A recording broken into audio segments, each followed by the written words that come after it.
Hindi ako DDS, hindi ako Pinklawan. Pero ako lang ba yung nakakapansin na ang bilis nilang hulihin si Bato?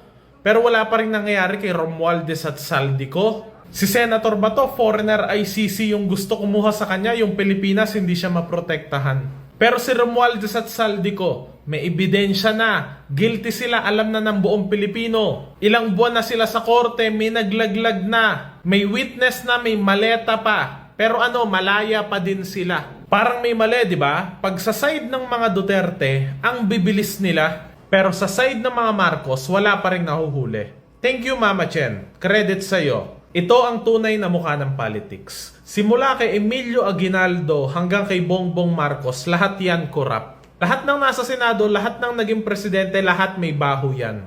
Kay Pinoy, kay Duterte may kupit. Pero sa term ni Bongbong Marcos, pinakamalakas ang nakawan. Halos ang pangungupit, sobrang garapalan, wala nang natitira sa taong bayan.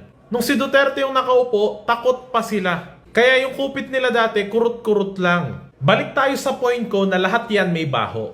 Ang laging pinopront ng media yung kupit ni Sara Duterte. Ang tanong, bakit hindi nila gawin yung same na investigation kay Bongbong Marcos? Lalo nga yung termino niya, naging top 3 tayo sa pinaka-corrupt na bansa sa buong mundo. Diba? To be fair lang, investigahan nyo si Sara, investigahan nyo rin si Bongbong. Ang point dito, wala na yung transparency. Napaka-bias na ng Senate, ng media, ng Supreme Court na pagdating sa Duterte, napaka-bias nila.